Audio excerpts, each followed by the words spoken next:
Right. Well, I mean, today we are gathered here today as we have we are going to be having a very interesting speech about frontier markets and particularly about Nigeria, right? I mean, but first, before we start, I will just introduce briefly Paolo, and then I will let the stage, right? And then he can go ahead with that. I mean, Paolo Latanzi, right? I mean, educated in the American system. It's individual. He was educated as well in Britain, right? That is where he did his studies, and he has a very very interesting career, right? I mean, firstly, you look at him, and he decided to start working in the FMCG industry, right? I mean, so he was really a marketing guy, right? So as such, I mean, he started working for L'Oreal, right? Afterwards, he moved to Diageo, right? I mean, the whiskey, Johnny Walker, JB, and so on, right? So he definitely pursued his career in that direction initially. And there was a moment where he really was not so excited about it, as I would say, right? And he decided to pursue another avenue. So he decided to go to Nigeria. So in that sense, I mean, it's not just random. It's a random fact that he went to Nigeria. It happens to be that there was some family business there going on. So in that sense, I mean, he followed as well so many other Italian entrepreneurs, right, that went into Africa, right? I mean, in his case as well, he did the same thing, right? And within Nigeria, he has been working there for about 10 years. 10 years now. Yeah, 10 12 years. He has been setting up a couple of businesses there, right? Primarily trading businesses, right? Import, export. He has not been trading commodities, but aside of commodities, he has been trading all sorts of things, right? And he can share some of that experience with you, right? I mean, he mainly, I mean, his experience is not just with Nigeria as well. He had experience with other so-called frontier markets, right? And other emerging markets, but particularly he will talk today about Nigeria, as that's the place that he's spending the vast majority of his time and where he has, I would say, his most important interest. So, said that, I don't know if you just want to say anything else about you, No. Paolo, but I mean, welcome to the school, and I mean, I think that today we have a nice bunch of people here. I mean, that I'm sure they will ask you a lot of questions about the country and what you did over there. Perfect. Okay. Okay. Thank you very much for coming. As I said, my name is Paolo Latanzi. We're going to talk about frontier markets, but I really, if there's any kind of question, do interrupt me, because I prefer being two-way communication rather than me doing a mono here. And so if there's any doubt, any question, or if I haven't explained myself well, please do ask, okay? Nigeria, I've been there for the last 10, 11 years now. I got married and I decided to go away now. Basically 10 years now, and as you said, it's family business. There was a time where I was a bit didn't have ideas clear on whether I wanted to continue working in a multinational company or not. So I decided to embark in this new adventure, and I've been there for 10 years and I'm enjoying it. And basically, what we're going to see is have an outlook of Nigeria, the background, the history, the culture, the pros and cons of Nigeria, why it is a frontier market, but also the threats or risks that you may find there. And finally, I will explain to you my personal case in one of the product lines we work with, so that you can have an idea of how things have been done and why, thank God, let's touch wood, things are going well. Okay, but first of all, let's see what a frontier market is. In case the frontier market is an economic term commonly used to describe a subset of emerging markets. The frontier markets are typically pursued by investors seeking high long-term returns and do not have necessary correlation with others. That means that within the emerging markets, there's a group of so-called frontier markets which do give high yields on a long term, but have certain risks. So Nigeria, I don't know if you know a bit of the history of Nigeria, but basically Nigeria is an ex-English colony. Has anyone been to Nigeria? Nigeria at all? Anyone? Yeah? You live there? Oh, you live there? Oof. Thanks for telling me. Excellent, excellent. So do correct me if I'm wrong, okay? But basically, Nigeria was a British colony. In the early 1900s, it was given the name Nigeria.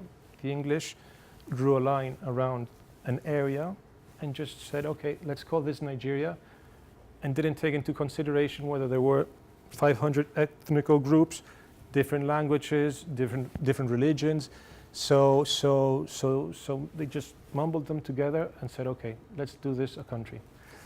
Eventually, when they left in 1960, they left a country which was united, but they left it in a situation where there were no clear political leaders, or they left it with a situation whereby the people who were ruling or governing the country were not liked by the rest, with the consequent result that there was a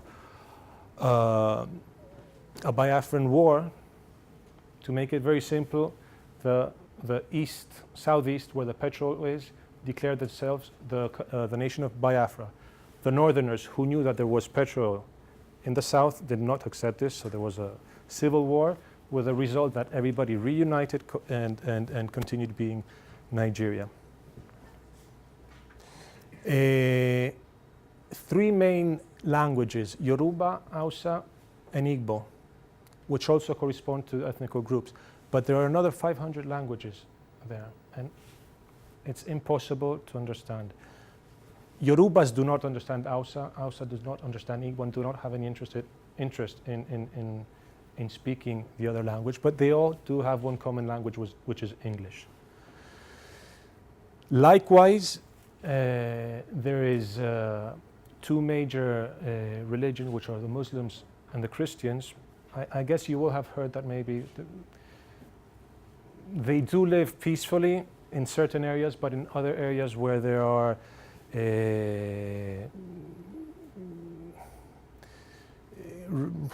groups of people who sort of disturb other, like Muslims trying to threat Christians to move away from the north. The Muslims are in the north, and minority Christians do live in the north, but are not very accepted by the Muslims. And so, let's say like a right arm man of Al Qaeda, as they're called, Boko Haram, which is doing terrorism, and they killed 30 people on the 25th of December, I think it was, and even this past month there has been some religious problems. But all in all, they do live peacefully together, though there are some small conflicts. But these conflicts are growing. Okay.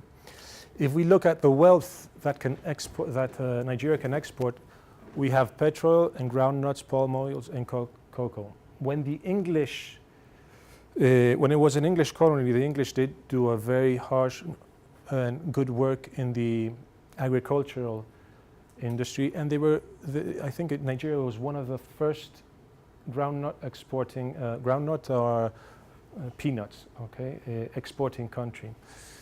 Eventually, when the British left, oil emerged, and oil obviously became the major exporting product of Nigeria. And they left aside the agricultural products, which is a pity because they could still be a very good source of income for the Nigerians, but they've left it a bit aside. They still continue exporting them, but not as much as before. As for imports, Nigeria needs a bit of everything. They do not have a car industry, they do not produce computers, they do not produce technology offer, so they do have to import any kind of products. Just imagine, to build this wall you need glass, and you have to import the glass, you have to import the aluminium, you have to import and within Nigeria, if you bring the raw material, they are able to assemble and produce certain things, but they do not have a good and strong manufacturing industry. Therefore, there's a lot of opportunities there to import goods and trade, which is my case. It was recently voted one of the 5 worst places to live on Earth, Lagos, the commercial capital of Africa's most populous nation, Nigeria. Around 18 million people are crammed into it. It's plagued with immense traffic jams that mean most people have to set off for work at 5 a.m. And you can forget trying to make more than one appointment a day in the city. There are not enough roads or pavements to meet demand, and adequate public transport is a problem. It's a textbook case for UN officials meeting in Brazil to discuss how to deal with the world's urbanization problems. Lucky recently moved to Lagos to try and become a keyboard player. He thinks that despite the problems, it's still the place where dreams can come true. Lagos is the art of excellency, and maybe anybody that have any product or any idea or talent to showcase, Lagos is the best place. Oshodi is the most overcrowded area of Lagos. One of the biggest challenges of living in Lagos is the sheer volume of human and vehicle traffic. It's thought that at least 5 million people pass through this street every single day, and hundreds of thousands of vehicles. Local authorities say they're doing their best to tackle urbanization in Lagos by trying to expand the city. It takes time because of funds to transform the slums area of Lagos State into a beautiful city like New York or London. And you make comparisons with New York or London. Is that what you're aspiring to? Do you think that Lagos really has the potential to look like New York? Certainly. To deal with overcrowding in Lagos and a feeling that it was not geographically accessible to all Nigerians, the government declared a new capital, Abuja, in 1976. It's the geographic center of the country. It has a population of about 5 million people and lacks nearly all of Lagos's problems. It's well planned, has good infrastructure, and there's hardly any traffic. Abuja, first and foremost, is what you may term a celebration of what Nigeria is all about, because this is the city that is built from scratch after independence. But there's an admission that Abuja's creation and design tends to serve Nigeria's wealthy elites. We must integrate both the poor and the rich in Abuja. I don't believe that it is healthy for us to have a section of a country that populates only by well-to-do individuals. But what Abuja has done is create a city that no religious or ethnic group can lay claim to, while easing Lagos's urbanization problem. Yvonne Dege, Al Jazeera, Abuja, Nigeria. I don't know if you have heard the part of the person believing that Lagos could become like New York, okay? But it's quite interesting. If you go into Google Atlantic City, you will see there's an extremely interesting project that they're building in Lagos. Lagos is a city made of islands. One of these islands is called Victoria Island.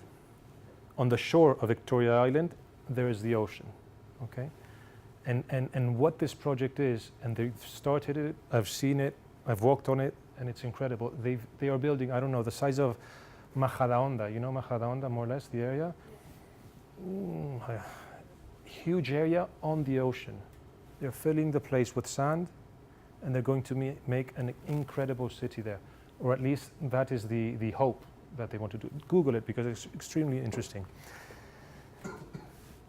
Anyways, so we have a country which is multicultural, multi-religious, multi-language, extremely populated, with a lot to be done, and with a lot of opportunities to seek and go for.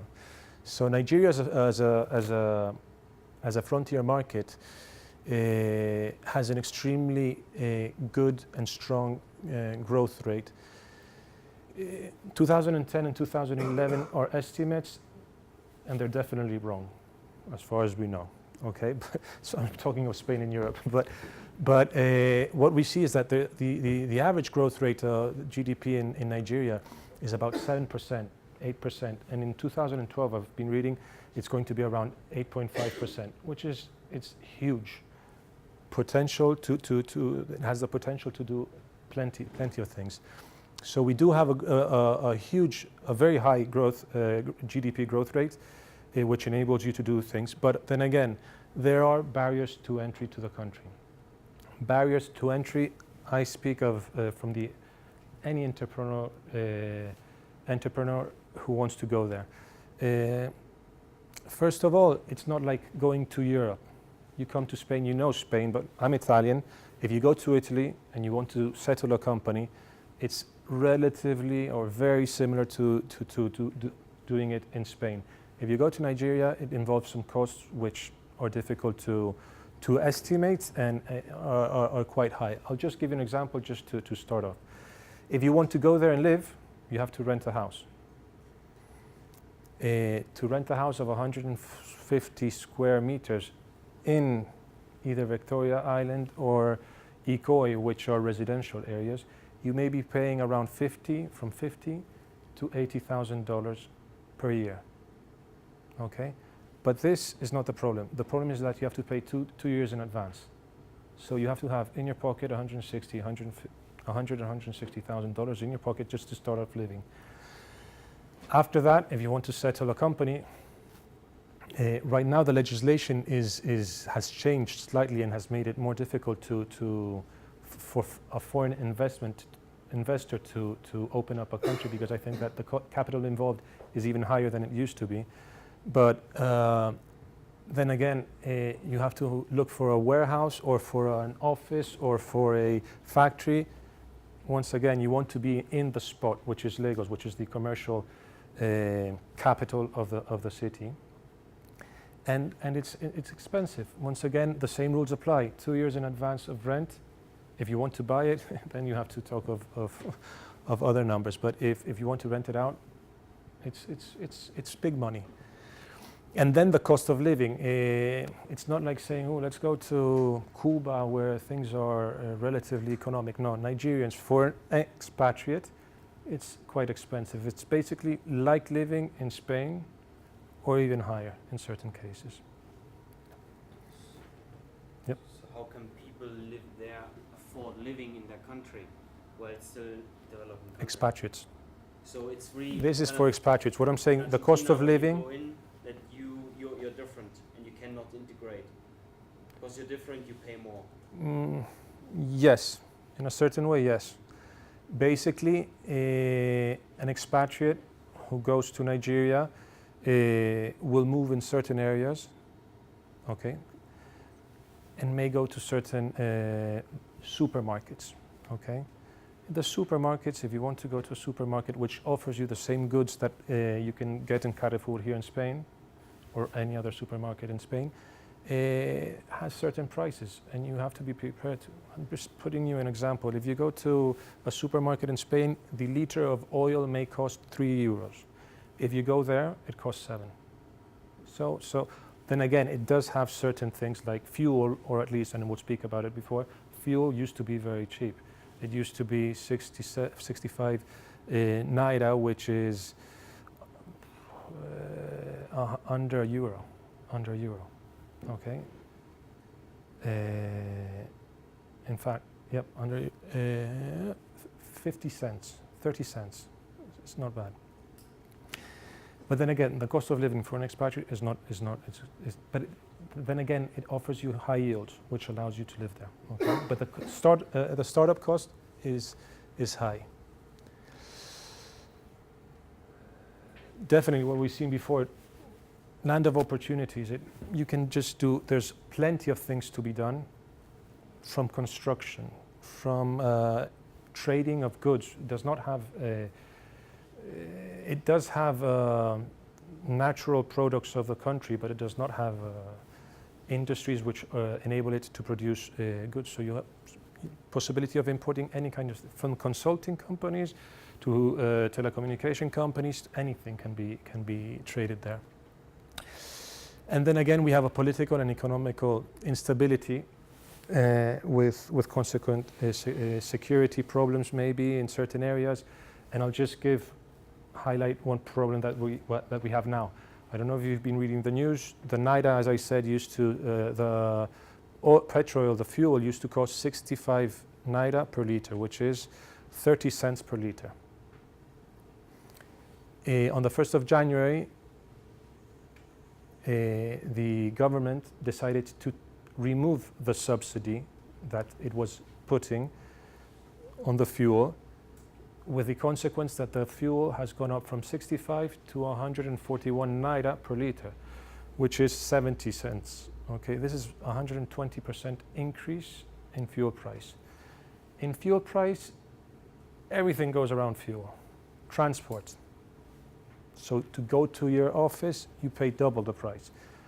If you transport of goods, of fruit, of anything, whatever it is involved in transport, everything goes up, and the population does not have the wealth to be able to support such an increase. With the consequence that yesterday there was a general strike which was called for. Normally in Nigeria what happens is that they call a 3-day warning strike to see whether the government reacts or not. There was no 3-day government warning strike. Here they went full to the general strike. Nobody can move from their houses because they have the risk of finding people and unions striking and conflicts. There have been some deaths already. So it does have these things which, these risks and these things that you have to overcome somehow, but right now we have to wait for the strike to finish, okay, and see what the outcome is. If the outcome is that they're going to continue removing the subsidy, we will have to adapt ourselves to the new circumstances. Energy. There used to be in the old days a constant flow of energy, but then again Nigeria has increased extremely, very much. The population has increased, I don't know, every year. When I started there in 2001, I think the population used to be, they said 90 million or 100 million. Now every year I hear 10 million more, 10 million more. And as far as I know, it's 150 million right now, but they even say 180 million. So they have not been able to adapt the energy supply to the whole population. Definitely high yields, okay? And you have to manage those high yields because bad times can come where those high yields are eaten up, but there are high yields. The local currency is called Naira. Okay, the biggest note is 1,000 Naira, which is round about €5. Okay, and if you want to go out for dinner, I don't suggest you go with your credit card. I suggest you go with your money. But if you go out for dinner, you have to pay 5,000, 10,000 Naira worth of dinner, and you have a pocket this big. Okay. Unfortunately, you have to take and make sure that you do have high yields because there are some threats which you have to live with and manage to be able to continue achieving those results. First one is exchange rate. The Naira does not exchange freely in the market. The Naira is sold by the Central Bank of Nigeria, and you buy it at their rate. And the Central Bank of Nigeria is the one which decides the entidad, English. Sorry? No, the bank, CBN, the Central Bank of Nigeria, is the one who establishes the rate, and you have to stand by that. Interest rates are quite high, 20% right now. Okay, 2 years ago, the bank was telling me, Paolo, why don't you give us some business? Come on, give us some. And I said, okay, listen, I need to buy a car. Let's buy a car. How much is it? 2 million Naira, 2 million Naira, 4 years. If I paid in 4 years' time, I have paid twice the price of the car. So I said, thank God I have the cash. Let me pay cash up front. And inflation rate is around 15%. Okay. Exchange rate. I'll give you an example of what has happened in 2009. January 2009 to March 2009, the Naira devaluates by over 30%. Okay, basically, you're buying $1 with 122 Naira, and suddenly it went up all the way to 180 Naira per dollar. That created an extremely difficult situation for all importers because it created imported inflation. In my case, I was lucky in a certain way and unlucky in another way. On one hand, I had orders established at the price of 2008, which I sold to at an established price. When I received the goods, it was March 2009. I was making zero profit, very small profit. Some clients did understand the situation and accepted a small increase in price, but not everyone was prepared to absorb that increase in price. And that is an extremely high risk. On the other hand, I was also lucky because in one of the other products I was doing, I received the goods in March 2009, and I accounted for those goods at the high rate. Obviously, I increased my price. When I was paid, I was able to pay my supplier. The rate had gone down again, and it went to my favor. Okay, so I doubled the profit somehow. But the exchange rate is extremely, I think, is one of the most difficult things that we have to deal with. Population, 150 million, young, dynamic, full of will to succeed, to work. They're extremely good workers, hard workers, and they are all purchasing the Nigerian dream. Nigeria can offer anybody anything. And unfortunately, there is corruption. Okay, there is corruption, and there's not. You have to live with that and know how to live with that. And financial credibility, due to corruption, due to the maybe political instability, economical instability, a local company in Nigeria does not have financial credibility with, for example, outside Nigeria, suppliers, etc. In my case, at the beginning, to be able to manage to get the goods, I had to pay upfront everything.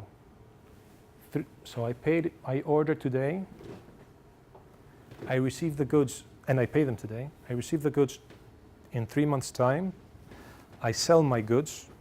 3 months later, I receive the money. So I have a gap of 6 months, 6 to 9 months to play with money. So at the beginning, it was very difficult, but with time, suppliers started believing and trusting me, and we managed to beat that odd. Let's see one more video. Yep. Sorry. Now, how is your relationship with the local people? They're really willing to deal with you, or they're happy to do it, or they're No, they're extremely. My case, and definitely all the cases, they're extremely good workers, hard workers. They have their limitations because not everybody has the same education as we may have, but it's definitely good. And I think was I speaking with somebody recently? Nigerians are the happiest peoples on earth. So you're living and working with people who are actually happy. They're not rich. They have their constraints, but they're happy people, and that makes a good working environment. Okay. Business anywhere in the world can be risky, but in an emerging market like Nigeria, these risks are magnified. Like many developing nations, Nigeria lacks some of the key physical and political infrastructure that will enable businesses to fully thrive. Government has to just make up its mind what it wants to do about so many sectors of the economy. And we can't afford the flip-flop because it just frustrates a lot of people.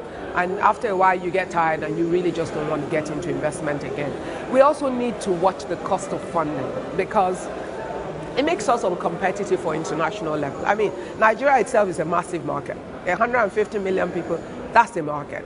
But beyond that is the fact that as we have the local cost being high, even though the local market is there, you also have a port that is not well managed because the customs service is not as it should be. Despite these drawbacks, there are several African companies that have overcome these challenges and managed to flourish in what is considered one of the world's most testing business climates.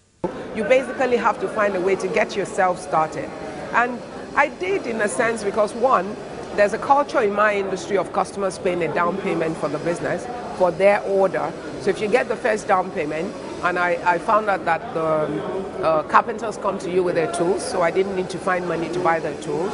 I also realized that a lot of the big machineries that I needed for production, I could rent, I could lease them, use them and pay per day or something. So that's, obviously that reduces your profit margin drastically, but you could get started. And I then grew the business from within itself. Nigerian business leaders have identified inadequate data about their industries as a key challenge.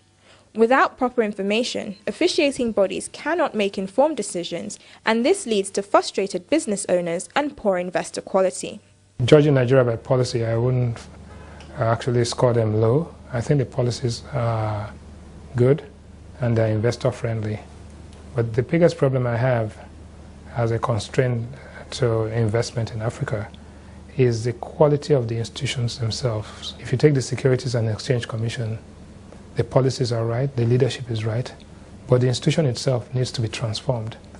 Everywhere we've seen partnering between government and the private sector, the outcomes have always been better and more positive than when the government did it alone, and in some cases even when the private sector did it alone. Despite the considerable challenges of doing business in Nigeria, it appears that like anywhere else, the key to success lies in adequate preparation and an efficient strategy. Any questions? Now I'm going to briefly explain to you my personal experience, the company where I work, and how we managed to have a successful business result.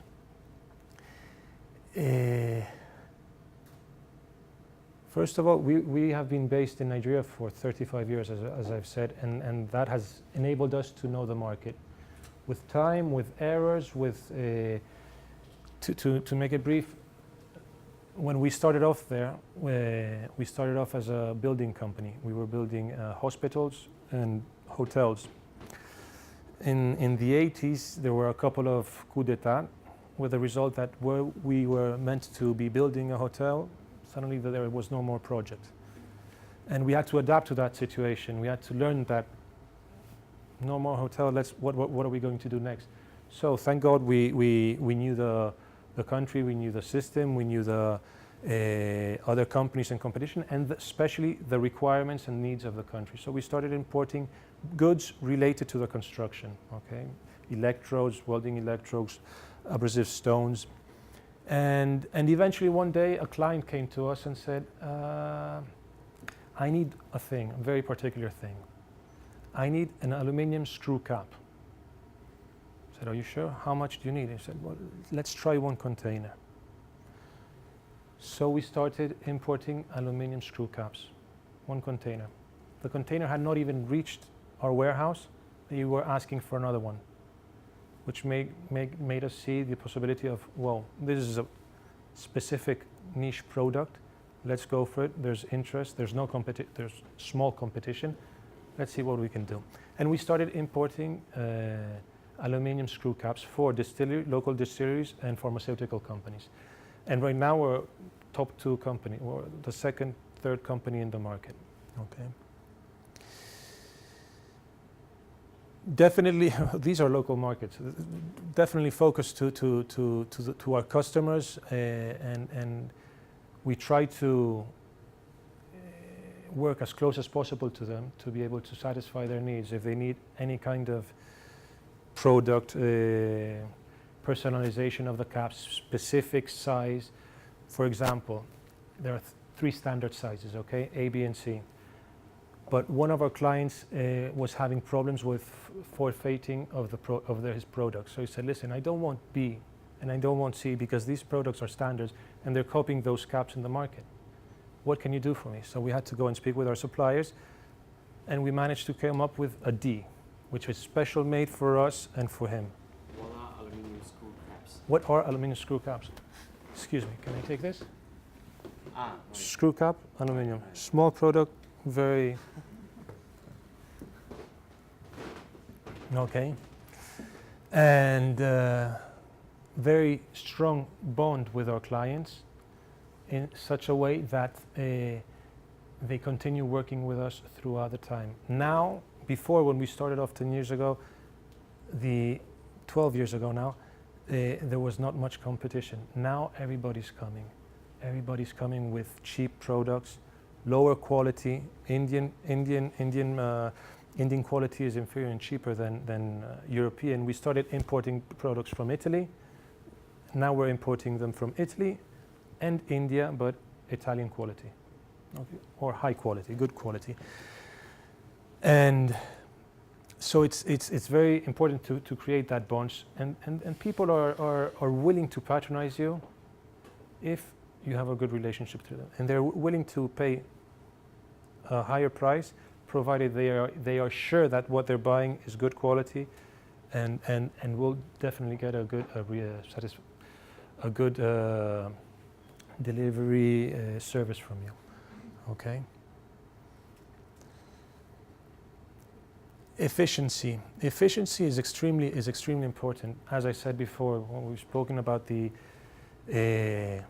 exchange rate problem, so anything that you can save is better, because hard times can come from one day to the other, and you can find yourself in a difficult situation. So you have to try and be as cautious as possible, cost-wise. An example: we started off importing containers of 20-foot containers. The goods came in pallets. Do you know what pallets are? Pallets are, obviously we said, okay, why don't we take off the pallets so that more goods can come in the same container? So we did that. Eventually we went to a 40-foot when we had capacity to buy more quantity. That way we were reducing costs, the impact of the freight in the cost of the good. Okay. And that has allowed us to fight off the competition that is coming around. And also in Popton, where I work, time is definitely important. In Nigeria, it's very typical to say, okay, let's schedule a meeting. 12 o'clock is okay? Okay, 12 o'clock, I'll be at your place.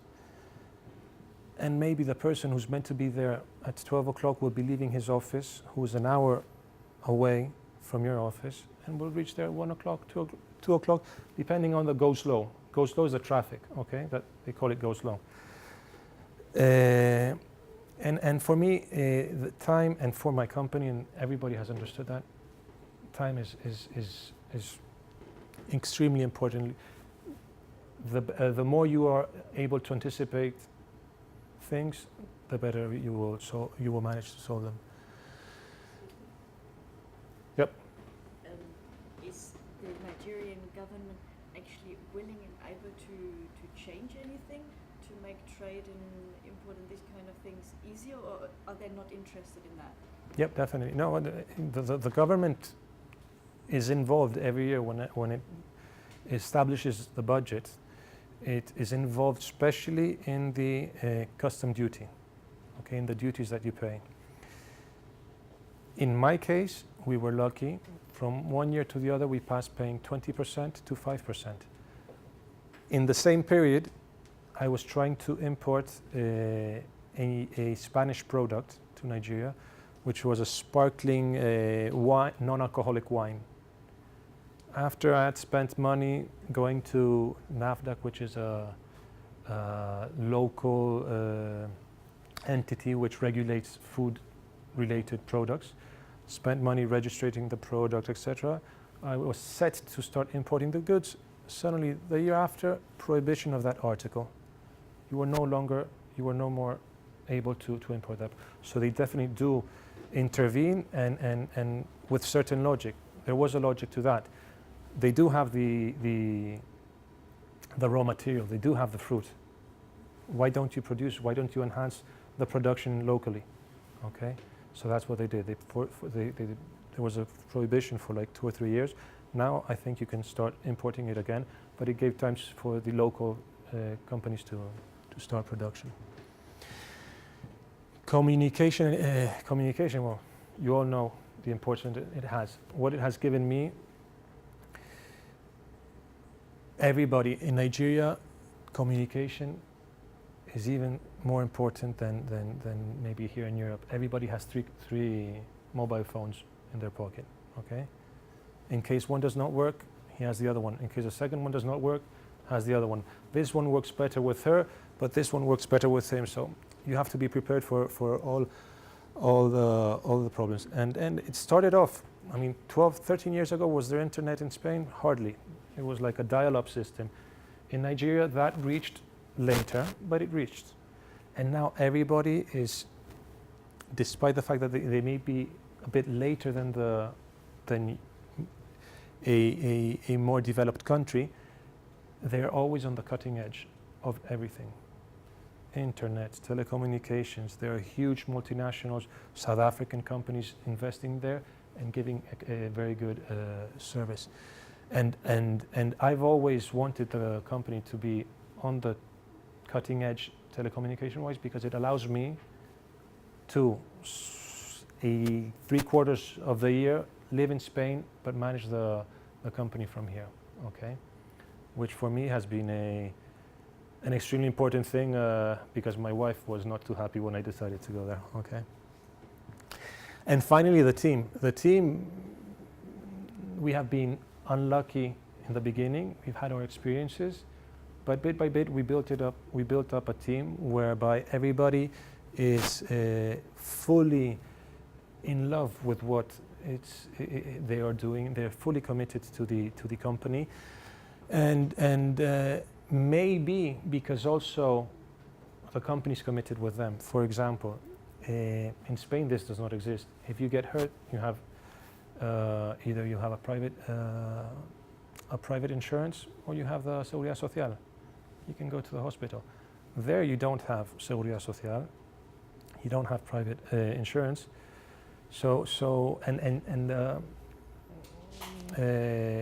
Hospitals, there are some good hospitals, but obviously very expensive, and there are other hospitals which people may attend to, but maybe do not have the best solution for their. So what we have done is that we pay all kind of expenses, medical expenses for our staff, not only for them, for their children, for their in-laws, for everyone. Okay, and therefore that makes them happy to work with us, and then multi-ethnical. Being a multi-ethnical country is very important for me, it's very important to have a multi-ethnical group. And I can give you a small example. As I said in the beginning, in the north there's the Hausa, in the southeast there's the Igbo, in the west there's the Yoruba ethnical groups. If I want to go and sell my product in the east, the best way to market that place is that an Igbo man who can understand the language better and can interact much better with the people in the east. Same, likewise, the Hausa who goes to the north, or the Yoruba who goes to the west. Okay. And this is the go slow. That's all. If you have any questions, any curiosities, or. I have a question regarding the country. Just what the last picture we've seen, how crowded it is, and being as ambitious as it is, pretending to be the African New York. My question is it prepared the country to receive the big amount of immigration it's going to be receiving in the following years? It's growing at 8.5%, and regarding the area it's located in, the necessity of the surrounding countries. Well, is that the country prepared for what's coming? well, that is why Nigeria is growing so much, because every time there's more investors. I mean, right now Africa as a continent is, everybody has their eye on Africa, especially Nigeria, because it has oil, so there's money. And so that we have an idea, Nigeria, I think, is almost twice the size of Spain, okay? Out of those 150 million people, 10% at least live in Lagos. The big percent live in the oil area, capital, and then there's a lot of land to be developed. The reason why Lagos is so expensive is probably because of that, because it does not have all that real estate to sell. And that is not principally the reason why they're building this Atlantic City. Atlantic City is like a dream of some businessman who want to have a modern country in a modern city in Nigeria. But it's not the main reason why they are building it. It's not to supply more houses or more offices, because I mean Nigeria has the space to offer that. And it has to do a lot to be able to continue accepting all the immigration. I have a second question. But then again, Nigerians emigrate too, a lot. They travel a lot, they go living, there's plenty of Nigerians in Spain, in Europe, all over. My second question is regarding the whole African continent. Having the growth of countries such as China, which are hungry for raw materials, how is this growth going to condition the needs of growth of the rest of the continent? The developing of the undeveloped countries. In Africa, Say that again. By the growth of these Chinese giants or these Greek countries which are soaking up. So what is the question? How these countries are going to be, the development of the surrounding countries are going to be conditioned by the growth of China or the BRIC countries?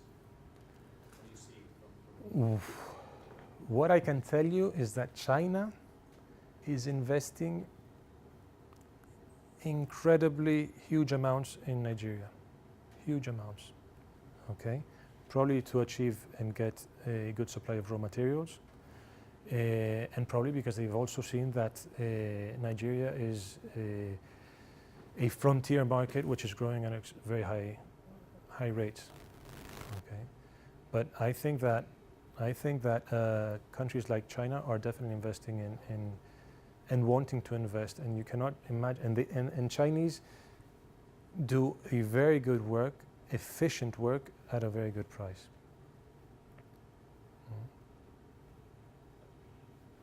Please. But what are the general predictions for Nigeria? I mean, they're growing fast, Yes. but they also have got problems.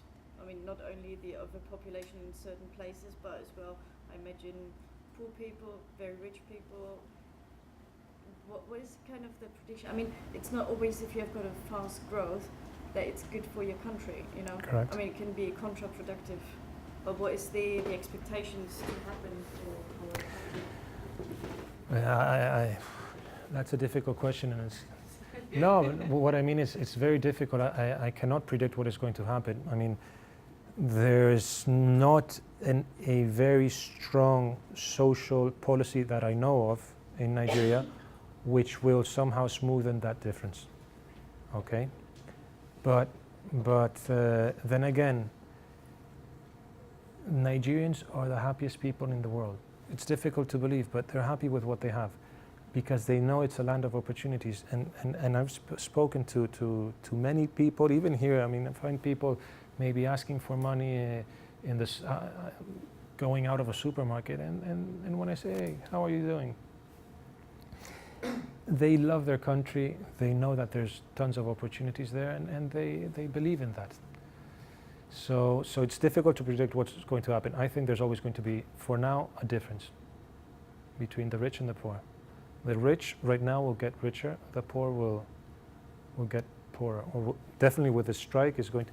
In fact, one of the reasons why I was speaking to my GM today, they don't believe that they will continue the strike for long, despite the fact that it's indefinite, is because the poor people need to go out and work to get their money to buy their goods. So at the end of the day, I don't know who will win. How did you actually start it off? How did you build up your link to the country, to the people, to build up the business? My father went there 35 years back. Don't ask me how, I was small. He used to work in Italy in the construction sector. He was offered a place in Spain. We ended up here in Spain, the whole family, and then eventually he was offered a joint venture in Nigeria with other Italian partners, Nigerian partners, and in '78 he decided to go to Nigeria, where there was no telecommunication. He was traveling everywhere inside Nigeria. He came once a week to Lagos. He did a 6-hour drive to Lagos, to call the family, how's everything, everybody fine? Okay, see you. And back up. And that's how it all started. Existing links and then just build up on them. That's how it all started. Can you tell us from a pragmatic standpoint? How do you negotiate there? In negotiation, imagine a person goes in there, wants to negotiate something with a company there. Is it negotiation as it happens here, or is it a lot of bargaining? How is the judicial system? Do you have any? At the end of the day, it's who's the strongest. What? Physically? Not physically. If not, I'd be losing. I'd be losing. No, who has a better commercial situation? For example, I manage 2 line products. Okay, one is the caps, where there's a lot of competition, and I am either prepared to sell, even if it's the highest price in the market, at a most competitive price as possible as I can, but the situation is that I have to give credit to my clients. I start up giving them 0 credit. Eventually, bit by bit, I start building a relationship with them and end up giving them credit. That's in the caps industry, okay? Mass market, small, if they steal a cap, I don't care. It's 0.01%. Then again, I have another line of products which are distribution transformers, the ones which carry high power to low power to your house, okay? The smallest one costs something like 6,000 euros. And thank God that the market structure there is cash and carry. You don't want to give any goods on credit because if not it gets stolen, but if it breaks, anything can happen, and you find yourself with somebody owing you 6,000 euros and not seeing them in a long time. Okay, so it depends on the article that you're managing. It depends on the competition you have. Is that a question or? Yep. Do you mind if I expand on a couple of your answers to the question? Definitely. Yep. Definitely would help. As far as the question that's been posed a couple of times from the young woman up front, as far as what is the outlook, the vision, what is expected from Nigeria for the future, I would recommend that you can find it on internet, read Vision 2020, which is the national strategic plan for the nation. Nigeria's objective is to become, by the year 2020, one of the top 20 economies in the world. And indeed, Nigeria is a nation that is moving forward. It's the country that's destined to be the steward of the sub-Saharan region. It's way ahead of South Africa now. South Africa has many problems.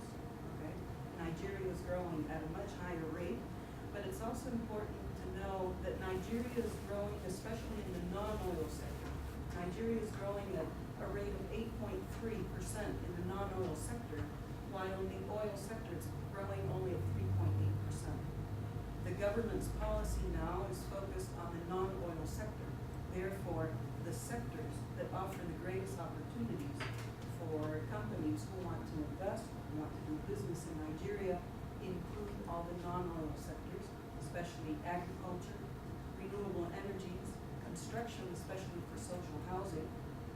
And Spain, for example, is one of the leaders in prefabricated housing, which is very interesting for Nigeria. The fishing sector, okay, Nigeria imports most of its fish. It's a very big fish eater, second after Senegal, okay. But it doesn't have, the sector is not very developed, so it has to import all its fish, okay, although it has a big coastline and it has a rich nature in terms of lakes and rivers. Also, anything that is in the communications sector, everything that is targeted to SMEs, okay, small and medium sized. Everything that has to do with logistics. Okay, the government is investing heavily in infrastructure, roads. It's beginning to recover the railroad, in dams, bridges, everything that is infrastructure. It's doing a metro in Lagos, I think. Or there's a project for that. Well, they're already building the railway from Okay. So logistics is a very interesting sector in Nigeria to invest in, okay, as well as tertiary education, okay, like AOE, the health sector, the car industry, solid minerals, and everything that has to do with processes. Okay. So Nigeria is an interesting market in terms of the growth that is expected. As far as what is the social policy you're asking, Nigeria does have social policy. It does have programs. Keep in mind that it's Anglo-Saxon oriented. Okay? It's not European. So the social policy is more do-it-yourself. All right? But there is social policy, especially targeted towards building entrepreneurship, okay, and providing specific support to youth and women. Okay, Nigeria has a ministry for women's affairs, and they have very interesting programs for women's economic empowerment. And in fact, Nigeria has one of the leading programs for financing women's businesses, based on it's a program that goes through different levels to get women up to normal business finance. As you know, in developing world, in the developing countries, internationally, women's businesses are targeted towards microfinance, right? Which actually is quite destructive for women's businesses in the end. Nigeria has a specific program that overcomes this. Also, just to mention that the energy sector is being now privatized. It's in the privatization process, okay, for electrification, which is another sector that is very... Which is going to contribute to more strikes too. Which is going to contribute to more strikes too. No, this is correct. Let's hope that they privatize it as soon as possible. Nigeria belongs to the region, to different regional markets, especially ECOWAS. Okay? Whoever goes into Nigeria to do business is going into a regional market. Okay? And this is very important. And as far as government policy, the government, and this is very interesting, and is reflected in the policy that is coming out. As you know, the new government is just now coming out with the strategies and policies.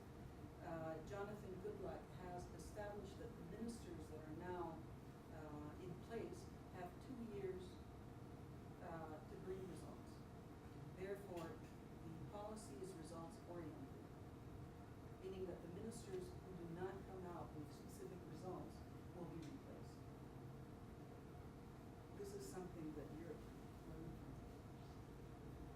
Anyway, I just wanted to add. No, definitely appreciate that, because...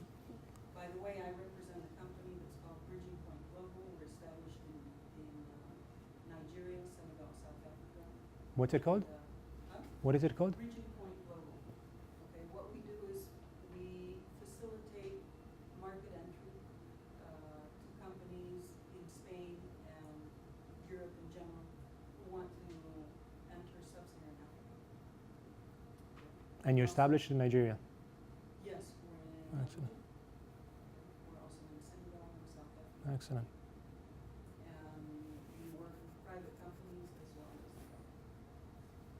Thank you. Thank you very much for that. One more thing. For those who may be interested in living in Nigeria and working in Nigeria, I'll give you my card because I'll be looking to hire. And I do recommend to go there, because it's an extremely interesting experience, enriching. Thank you very much for that contribution. Any other thing? I'm interested in sport. Have I seen you before? Yes, I think. You traveled to Nigeria or not? No, I think you have lived here in Spain. Or? Yeah, I thought I might have seen you in a plane going to Nigeria or something. I don't know. Okay. I think from here, from Spain. I'm interested in sport, food and beverage journalism. There are many custom problems or duties, taxes or... To be paid? to be paid. Or there many corruption in the customs or. There are a lot of levies to be paid, depending on the articles that you import. You may have more or less duties to be paid, and duties can vary from 0% on high industrial machineries to 100% on wine, or 50% on wines, or 100%, I don't know, on articles which the government does not maybe want too much importation to be there, and they want to enhance the local production. Corruption, unfortunately, exists in Nigeria. I would say it exists at high rates, at high levels. But what is corruption? No, it's what is corruption? If you go on the street and maybe the policeman stops you and asks for documents, they're asking if you can help them out at the same time. If you do help them out, if you give them €1, €2, in a way, that is corruption too. But then again, you're helping a person who does not have an extremely high salary. Okay, that would be an ethical reply. As you say, you have problems with the wine there, or? No, but no. Right now, you can import wine. In fact, that's one of my next projects, is to start importing wine again. But you do have to pay high duties. You have to register the products in Nigeria within NAFDAC, which is this entity for food and drugs consumption in Nigeria. And obviously, you have to pay some fees, which are relatively high. Relatively high. You have to have a local partner, or then as a import company. Or Sorry? You have to go with a local partner. Maybe she can give us. You can give us. It's recommended, but is it obligatory now? No, it's not obligatory. Because it used to be. A foreign company can operate independently. Because when in the. But if you really want to do business, it's recommended to have a local partner, whether it's Nigeria or any other country. Just when we went there 35 years ago, I think it was obligatory to have 60% partnership Nigerian and 40% abroad. But it's obviously interesting to have a chairman, perhaps, of the company, or a shareholder of the company who's Nigerian, because first of all, they know the country better, the legislation better, they know and can get you around easier.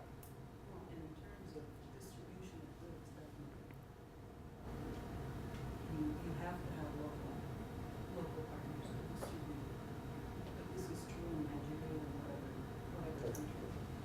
And depending on the sector, for example, in the car industry, either you have a local partner who knows that industry, or you're not going to get anyone. Because there are certain sectors that operate more as a, let's say,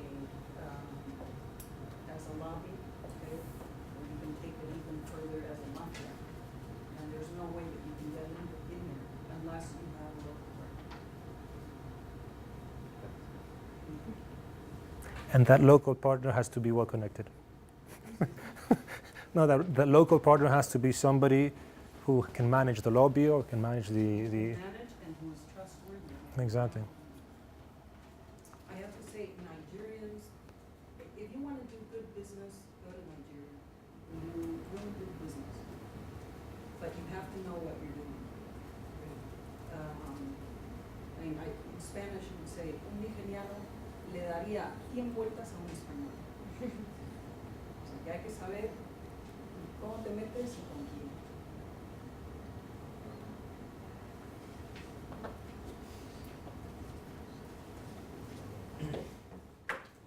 Okay, any other question from anyone? Well, when I said that, thank you, Paolo, for thank you. time you spent with us. I mean, I think it was a good overview of what Nigeria is able to do, and well, thank you for your questions, right? And And with that, the only thing I just can say thank you for coming and for joining your us time. today, and Okay. all the best. Take care.